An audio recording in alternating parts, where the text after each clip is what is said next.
Saving $500 on a part sounds great until that saving costs you $50,000 in downtime.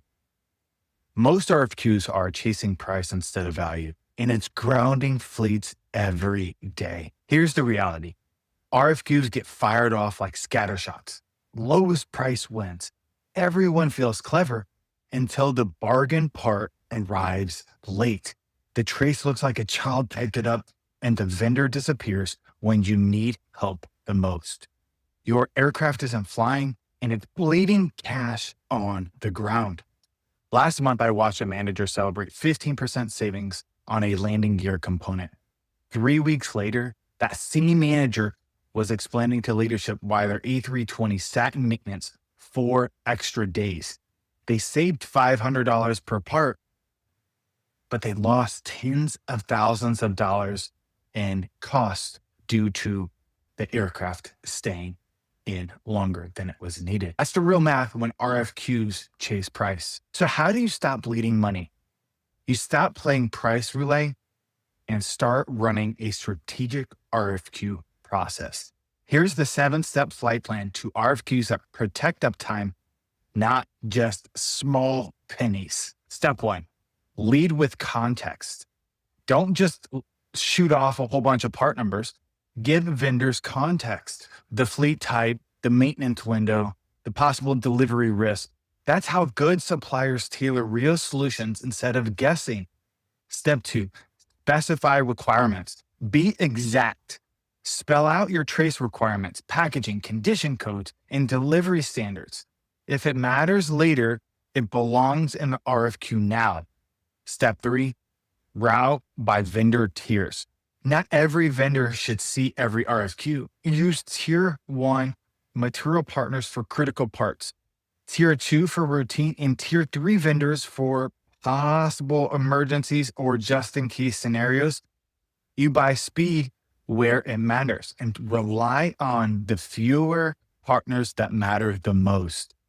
Step 4, ask better questions. Don't just ask for price.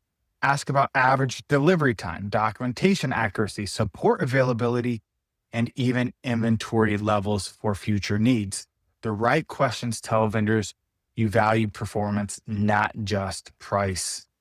Step 5, score total cost. Weight your decisions. Price is one row in the spreadsheet, not the whole story. Score vendors on cost, on time delivery, paperwork accuracy, and support. And if you want to get crazy, communication skills. That matters so much, and it is a deficiency I see every single day. That is your real cost of ownership on part numbers. Step 6, lock service level agreements before you award a PO. This might not be able to happen on everyone, but before issuing the PO, lock in the SLAs. What are the delivery windows, trace turnaround, escalation context? Get it in writing.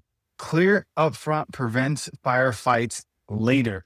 And now, as we know in this industry, not everything goes according to plan. However, getting things understood really helps. And finally, step 7, close the loop. After the PO is processed, track the results, score vendors on performance. The strong vendors and partners rise, the weak ones fade. This builds a supply base that actually keeps your aircraft flying. The lowest and the cheapest priced quote almost never equals the lowest cost. It sometimes does, but not always. Strategic RFQs attract the vendors who deliver on time with the right docs and the right support with the right total cost framework. Stop chasing just price. Start building better material partnerships. With a smarter RFQ template and material partners who knows how to keep fleets in the air, well, you can talk to Skylink. We would love the opportunity to serve you.